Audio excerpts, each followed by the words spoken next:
Man, somebody called me. I done seen, man. So I'm staying off my social devices. It's too much cooning and buffooning. Too much cooning and buffooning. And believe me, when I get my thoughts together, I'm gonna figure out a way to articulate myself. Cause this conversation ain't even for the whole world to hear. It's just for us. Believe me, they saying you cooning and buffooning. Oh, believe me. And they loving every minute of it. I'm telling y'all today, I ain't got the time. If it ain't about going up, but about being positive, about getting some money, loving God, too much coonery, buffoonery going on. The culture's getting killed. I'm not even saying nothing about it because I'm just so burnt out. I will be saying something about it. I'm in amazement on what's going on in the world. But hey, who am I? I am somebody. But even I get tired of this, man. Woo! It's too much cooning and buffooning, y'all. Too much. And we all guilty of it. But damn, man. I can't believe this is what hip hop has become, man. I just can't. My mind is like blown, man. So, y'all need to watch some documentaries on hip hop. People don't even know what hip hop is. Netflix has this great documentary on hip hop, the history of hip hop. I know, I think Steve Stout did one. Fab Five. Just go to YouTube, man. Go to YouTube, man. And I'm not one to cast no stone, but damn it, I know when to stop. So I just wish everybody luck and positive energy. I know this is going way over some people's head. We're going to end it like this. Lord, please, Lord, just bless us to understand the power that we have as cultural leaders out here to send out these positive vibes and energy. Schwan Diddy comes a prominent figure in the music industry, has finally reacted to the persistent mockery from fellow rapper 50 Cent. Their feud, which has been simmering for years recently, came to a head, prompting Diddy to address 50 Cent's jabs publicly. This article delves into the history of their rivalry, the specifics of 50 Cent's mockery, Diddy response, and the broader implications for both artists. The tension between Diddy and 50 Cent dates back to the early 2000s.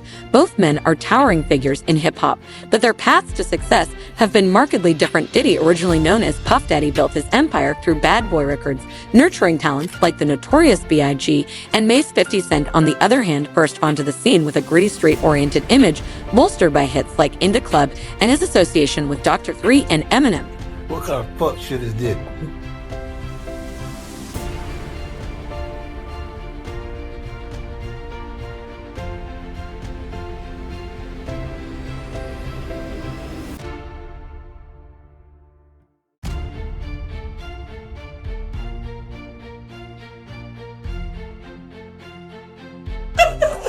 You see me? I've been doing this shit a long time. So I do what I want, when I want it, how I want it. I be feeling like this too sometimes when I ride for too long. Your toy shit. We got motherfucking Ciroc. Damn, we got all this nigga, and y'all want Diddy to come to my room. He ain't even brought no Ciroc. I don't want that old ass nigga around me. He an old ass bitch.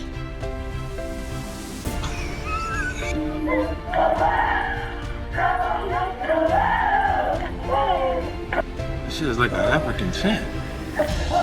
Ain't no more doing. What the fuck is Puffy doing? I'm gonna have a drink to forget about this shit.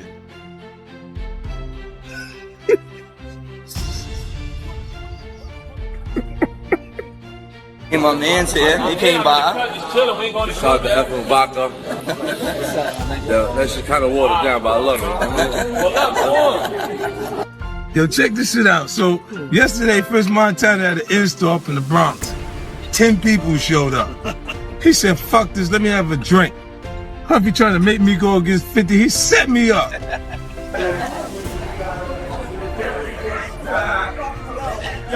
That's how I feel about your bullshit. What the fuck is this?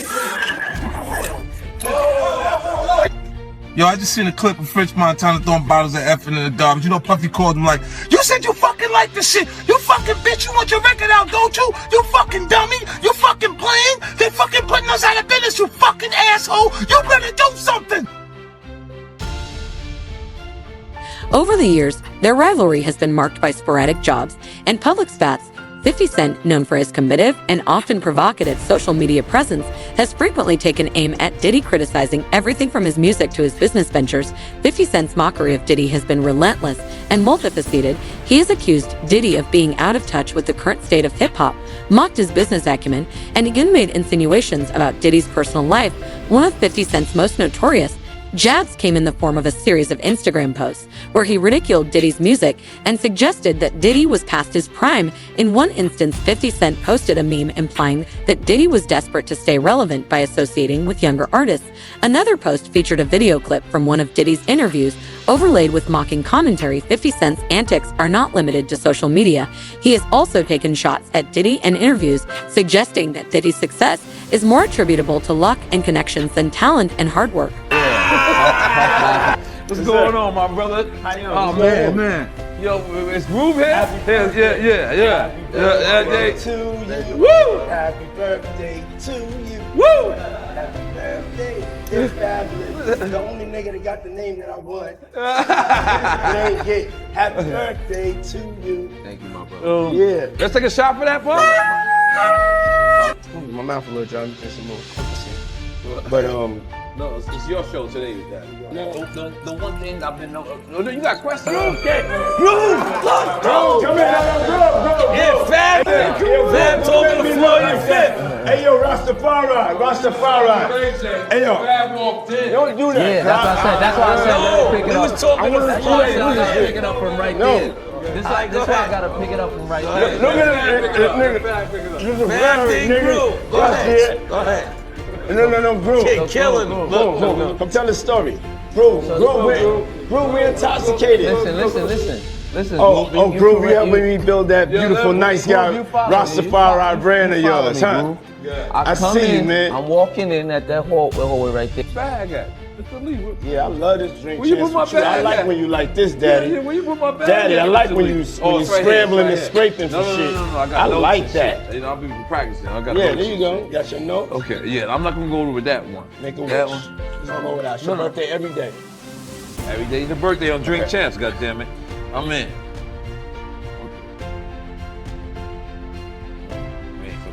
I got notes now. I'm trying to get my life together.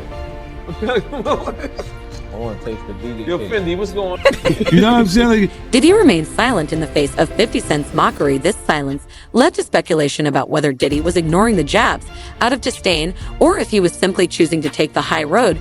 Many industry insiders believe that Diddy's silence was a strategic move designed to avoid giving 50 Cent the satisfaction of a response and to maintain his image as an elder statesman of hip-hop. However, Diddy has finally broken his silence. In a recent interview, Diddy addressed 50 Cent's mockery head-on. He acknowledged the ongoing feud and made it clear that he has been aware of 50 Cent's comments for years.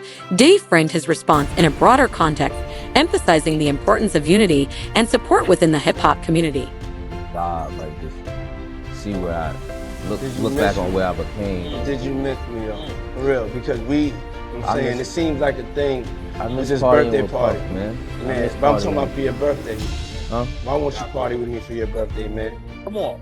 No, this is me and you. All right, I Me need a and shot. you, No, we no, have- here. Yeah, I got you. Okay. A shot, This bro. mine? Okay. Yeah, I just have I'm a in. shit. It's I'm all in. together, me I'm and you. in. Alright, alright, Alright, alright, Let's do it. alright. Spilling it all over. Alright. It's going down. That's that French vanilla? Yeah. Only on Drink Champs. Only on Drink Champs. Make some noise for me being there. Hey, yo, so Ray J came with me. Discover.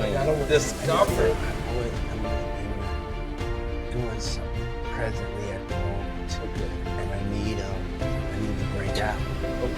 And I don't want to be rude, you know. I just want to stop by, give love. Yeah. Niggas need to stop cooning right now. It's an emergency situation. Niggas need to stop cooning, including myself. You know what I'm saying? Nothing off me. We all need to motherfucking get focused and get this money. Did he begin by stating that he has no personal animosity towards 50 Cent? He described 50 Cent as a talented artist who has made significant contributions to hip-hop. However, Diddy also made it clear that he views 50 Cent's behavior as counterproductive and damaging to the culture. He criticized 50 Cent's penchant for public feuds and drama, suggesting that it detracts from the positive impact that artists can have when they work together and uplift each other. Diddy stressed the importance of unity within the hip-hop community. He argued that artists should focus on collaboration and mutual support rather than engaging in public feuds. Diddy pointed out that the hip-hop community has the potential to affect significant social change and that internal conflicts only serve to undermine this potential. Man, listen to me, bro. I was having a conversation with somebody and they were saying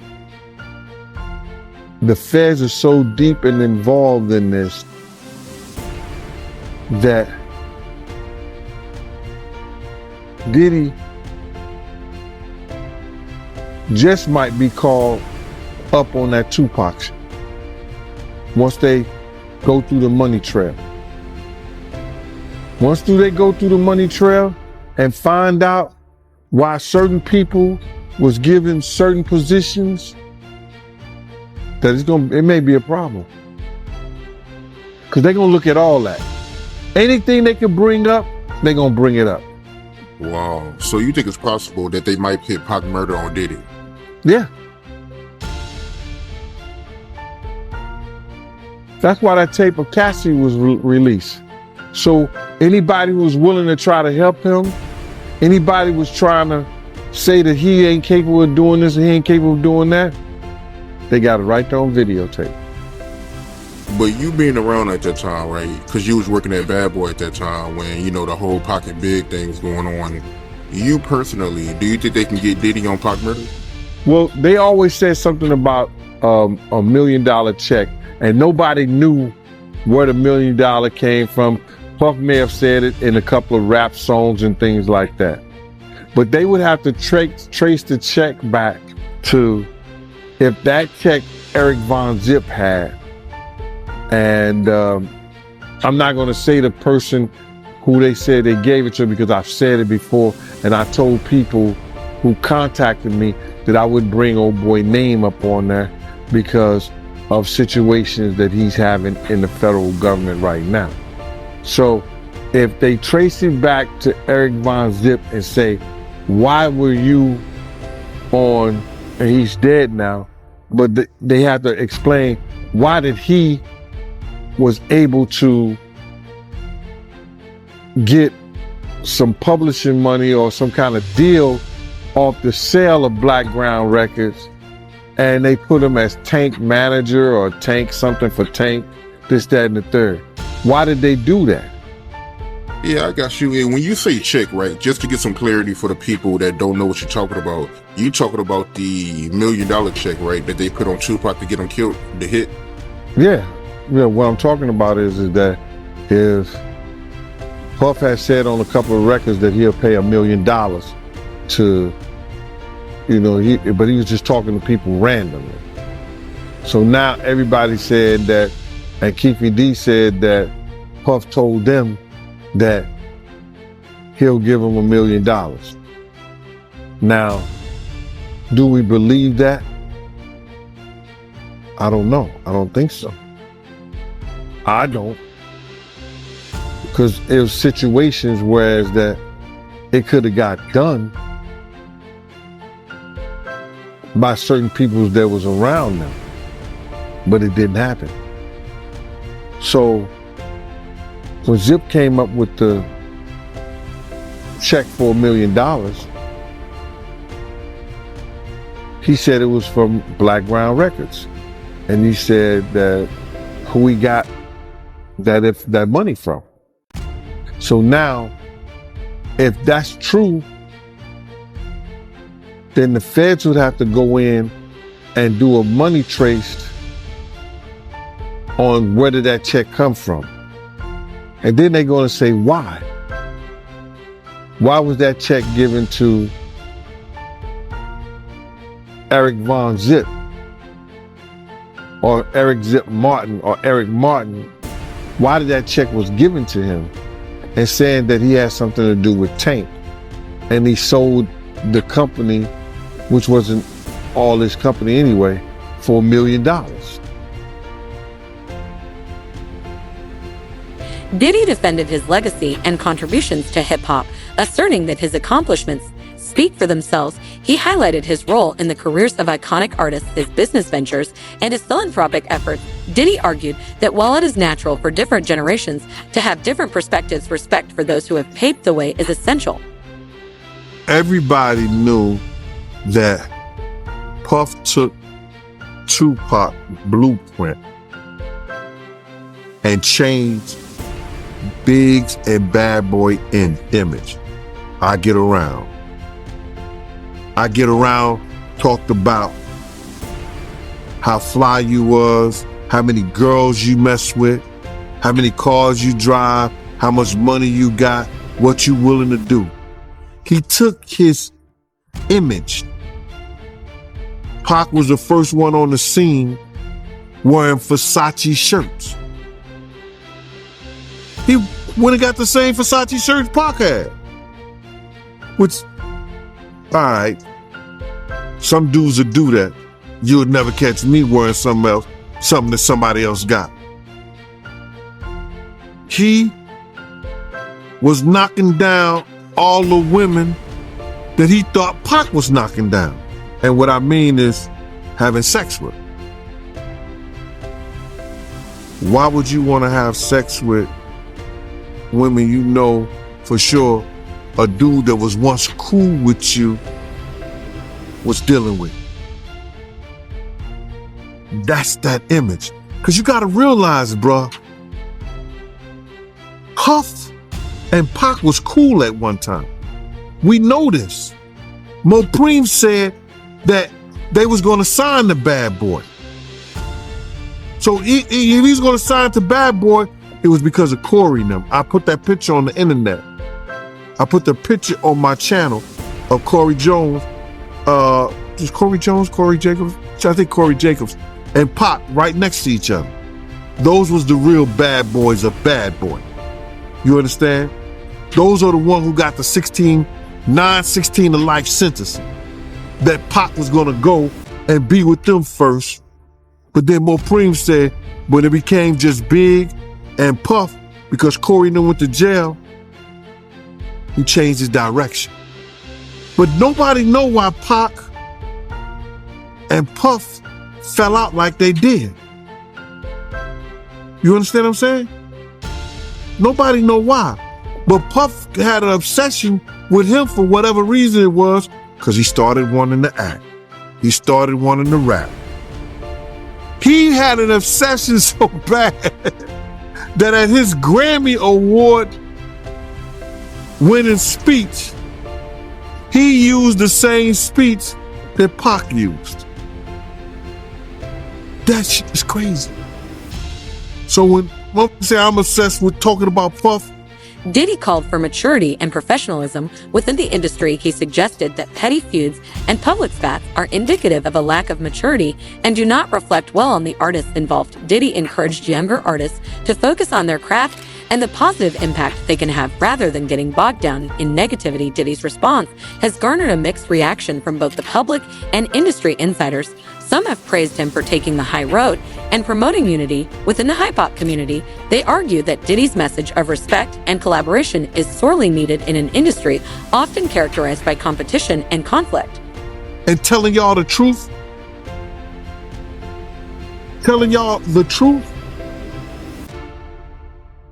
who's obsessed with who? Pac had Sarah before Puff. Allegedly, he had Sally before Puff. And Kim had an obsession or liked Pac so much, she on the red carpet with Tupac shirt on.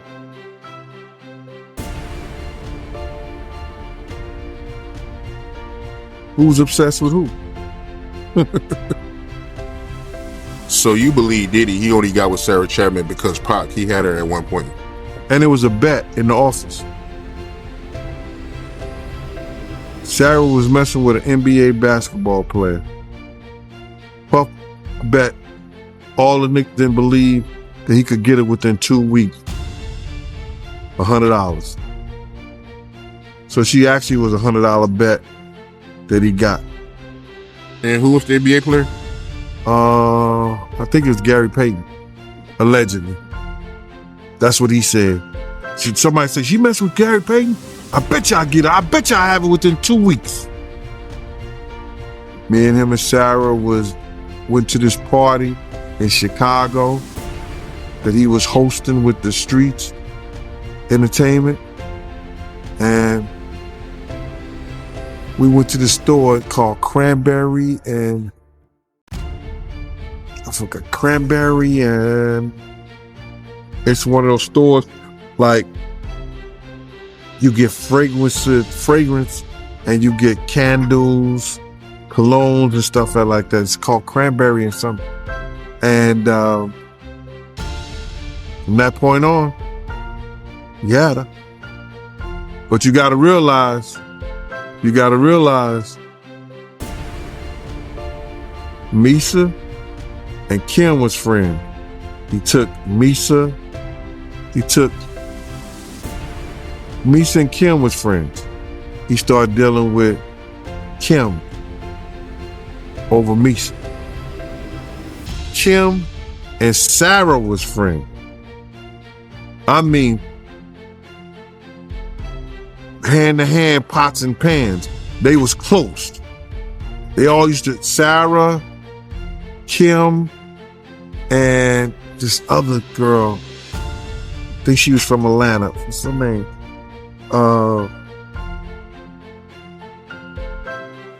It missed me right now. But they all used to hang together. So then we went from Kim to Sarah. And he liked to do the friend thing. Looked like that. Others, however, view Diddy's response as too measured and diplomatic. They argue that 50 Cent's relentless mockery warranted a more forceful rebuttal. Some fans and commentators believe that by not directly confronting 50 Cent, he missed an opportunity to defend himself more vigorously. Gene Deal, happy to have you back on the platform, my man. How did I know you was gonna call me, Mighty? It didn't take a rocket scientist.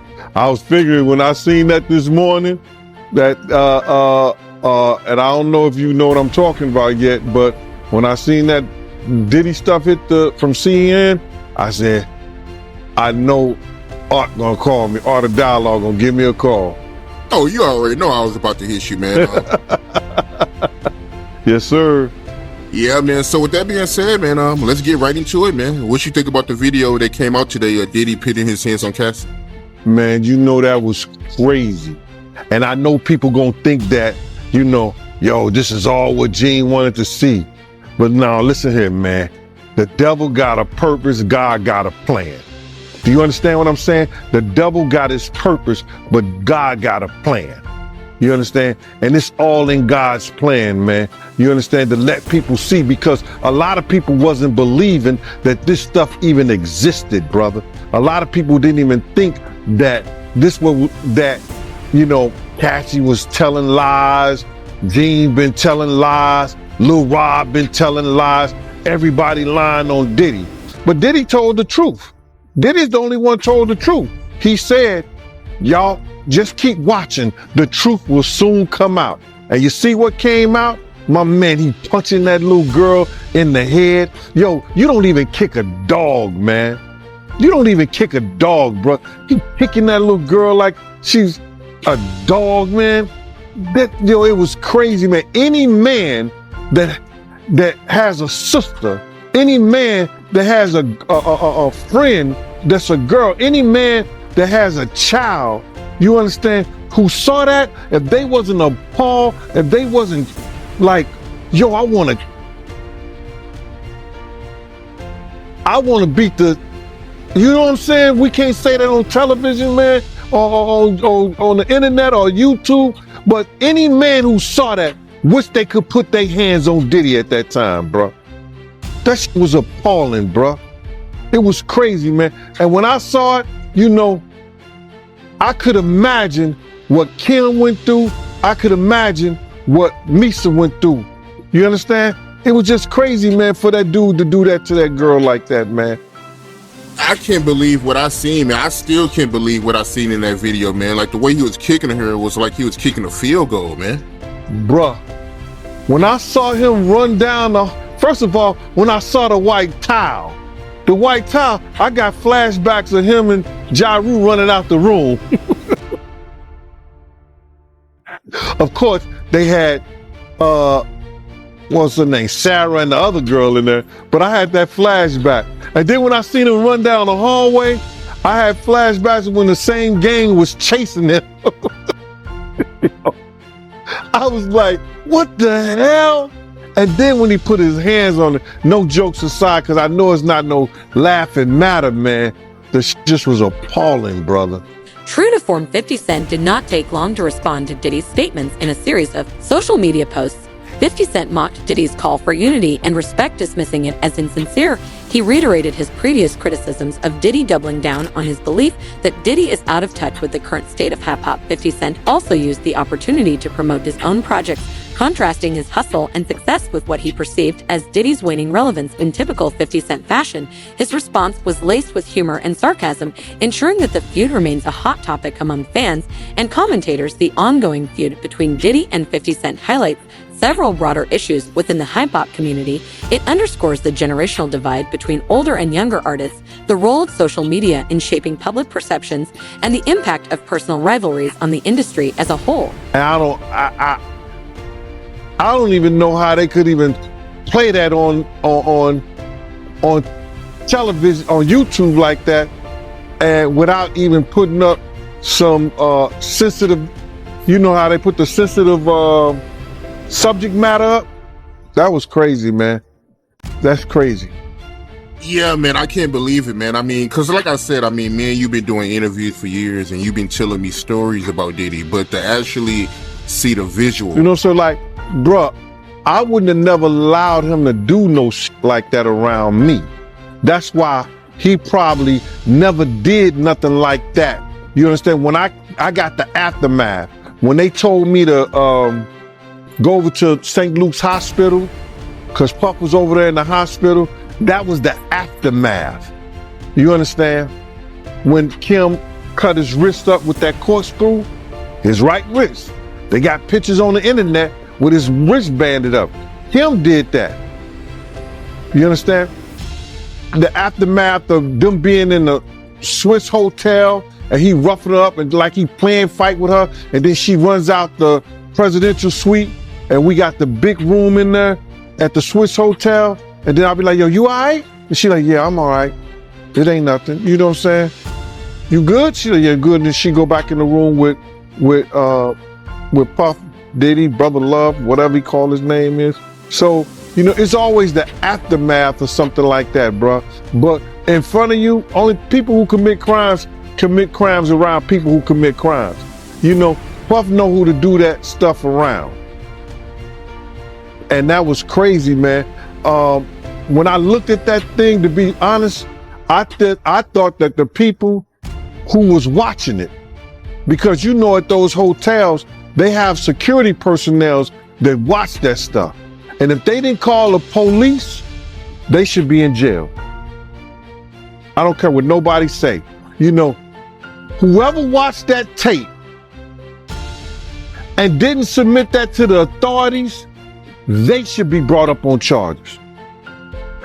Why do you think the video is barely coming out right now? Because you got a lot of people, you know, that's wondering why it took so long.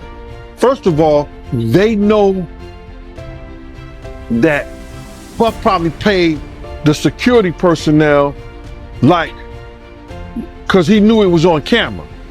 When he made it to the hallway, when she made it to that phone, once that phone picked up, that's going straight to security. That's for emergency purposes only. So either the concierge or somebody that's handling emergency type situations when she picked up that phone. So now, Puff probably had somebody pay them off. 9 times out of 10, he had somebody pay them off, bruh. And then now Homeland Security is involved. I told you, everybody talking about, yo, they ain't got nothing on him. his dumbass son come out, make this whole tape, you understand, about what they ain't got or what they, man, listen to me. Homeland Security looked at Cassie information. They interviewed her. Yo, when was the time he hit you? He hit you before? Yeah, we was at the hotel. He blacked my eye. They went through a whole lawsuit. Oh, he blacked my eye. We at the hotel. It was on this day, about this time. They said, okay, we gonna contact and see if the footage.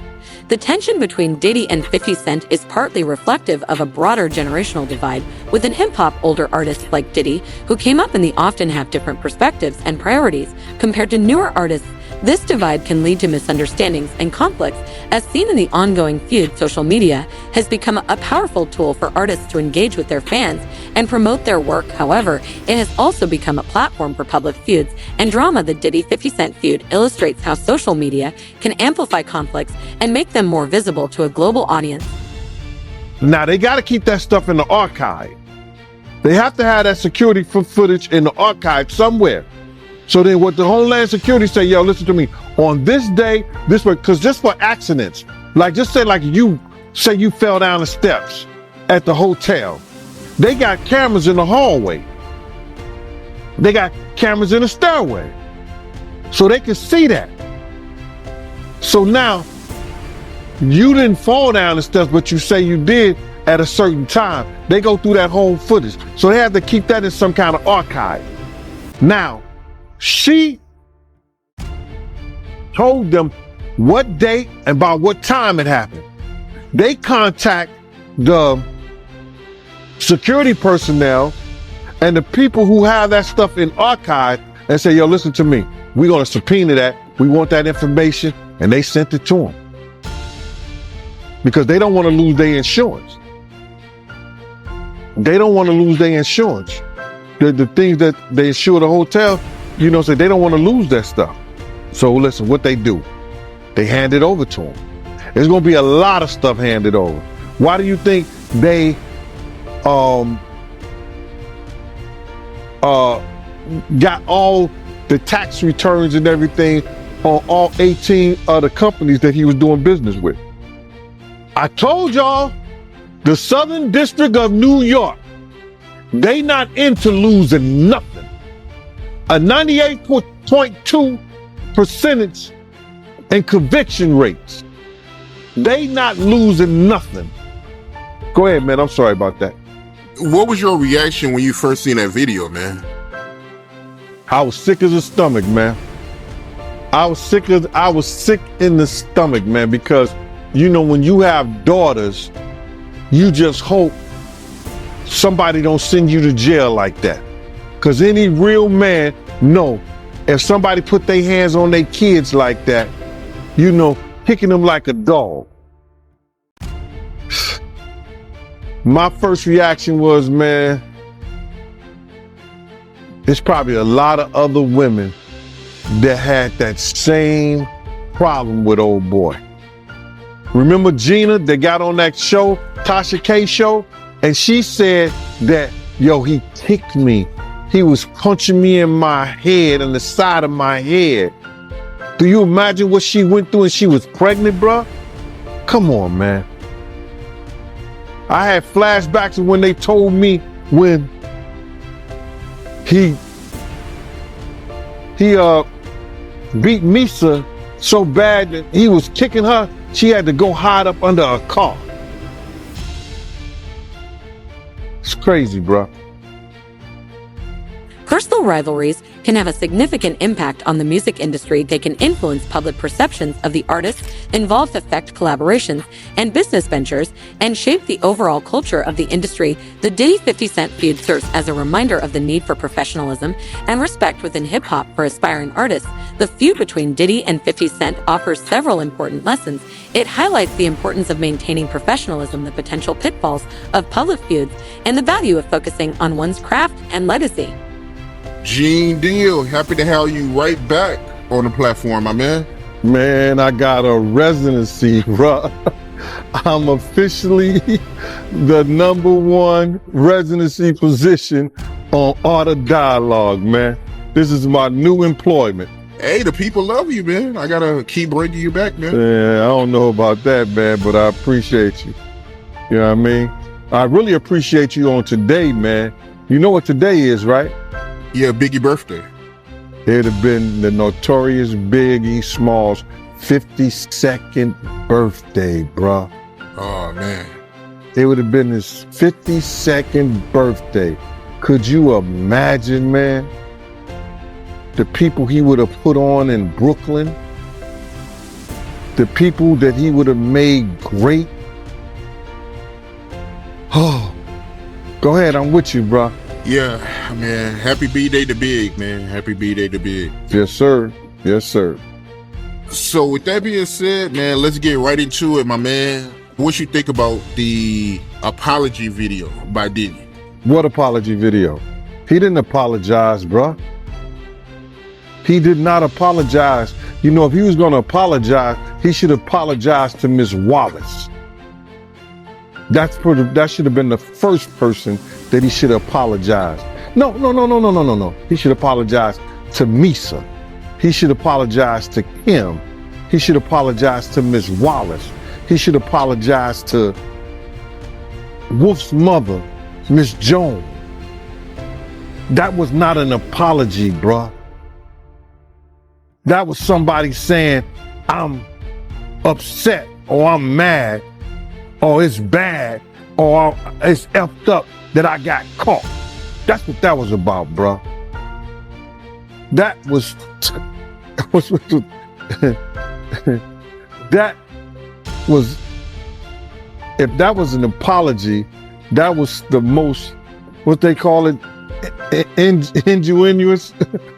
I guess that's the word. I'm messing it up or whatever. That was phony and baloney on a pickle sandwich. I could say that a whole lot better because it was not an apology, man.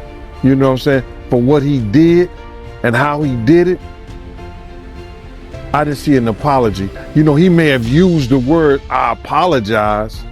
For what? He never admitted that he said the video. So if you didn't see the video, you don't know what he's apologizing to. And I know it was shown to a lot of people. A lot of people cared not to look at it. Artists can learn from Diddy's emphasis on maturity and professionalism. Engaging in public feuds and drama can be detrimental to an artist's career and reputation. It is important to focus on the positive aspects of one's work and to strive for constructive interactions with peers. Both Diddy and 50 Cent have achieved significant success through their music and business ventures. Aspiring artists should take note of the importance of honing their craft and building a solid foundation for their career. Success in the industry requires talent, hard work, and a focus on creating meaningful work. They heard what it was about. You see, Common came on TMZ and he said, yo, listen to me. When I knew what it was about, I wasn't going to even look at it. I don't want that kind of spirit. I don't want that kind of energy. So a lot of people who know what it's about or heard what it's about didn't even look at it. He said, yo, he should have been asked, apologize for striking Cassie in her head. I apologize for throwing her to the ground and dragging her and treating her the way that I did. He should have been apologizing like that to her. And then apologize to the people. But it didn't happen, bruh. It didn't happen. That was some lame bull crap.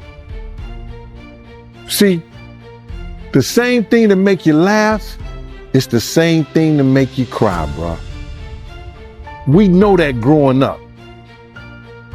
You see that everything that this dude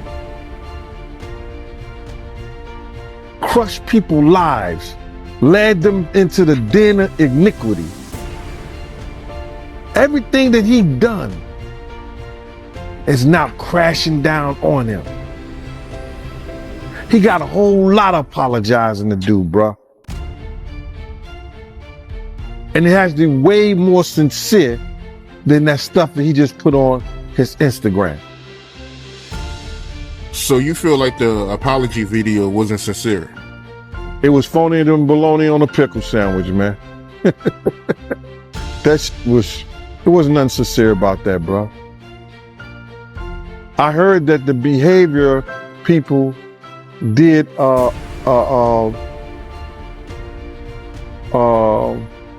they looked at it and they did an analysis of it. And I believe they came out with the same thing, and they professionals. But anybody could have seen that was baloney.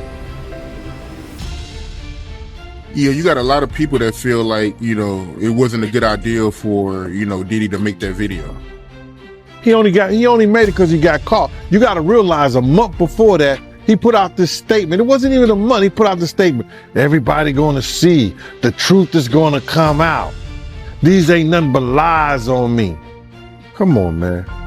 I don't want to seem like, I'm bashing the dude, man, but you got to do better than that, bro. You got to do better than that, man. And that's for real. Yeah, I mean, you got a lot of people that feel like, if he was really sincere, he would have apologized once, Cassie came out with the lawsuit, Well, I can understand. You got to realize he's getting his money now on marketing. So by him getting his money on marketing himself, if he could not apologize, if he could get away with it, he's going to do that. Because he knows that's going to hurt him. You understand what I'm saying? He knows that's going to hurt him. So I can understand that from a business point of it. There's no way he can apologize or say some stuff. Or then again, maybe if he did apologize, Cassie, I'm sorry, you correct. I treated you like this, that, and that stuff probably would never came out. Gave her a little 30 million. If he'd have gave her the 10 million, I don't know who's advising him. When she wanted the 10 million, if he'd have gave her 10 million and said, I'm sorry, I apologize, that stuff probably would have never came out. But he didn't do that. He waited until they put it out. And like I said before, now you got to pay the piper. Diddy's defense of his legacy underscores the importance of building a lasting impact. Aspiring artists should think about how they want to be remembered and strive to make positive contributions to the industry and their communities. Building a legacy involves more than just achieving fame. It requires a commitment to excellence and integrity. The long-standing feud between Diddy and 50 Cent reached a new level with Diddy's recent response to 50 Cent's mockery. By addressing the issue publicly, he emphasized the importance of unity, respect, and professionalism within the hip-hop community. All reactions to his statements have been mixed. The feud continues to be a topic of significant interest and discussion. Ultimately, the ongoing rivalry between these two hip-hop giants highlights broader issues within the industry, including generational divides and the influence of social media for aspiring artists. The feud offers important lessons on the value of professionalism, focusing on one's craft and building a lasting legacy. As the story continues to unfold, it will be interesting to see how both Diddy and 50 Cent navigate their differences and whether they can ultimately find common ground. Regardless of the outcome, their interactions will undoubtedly continue to shape the discourse within hip-hop.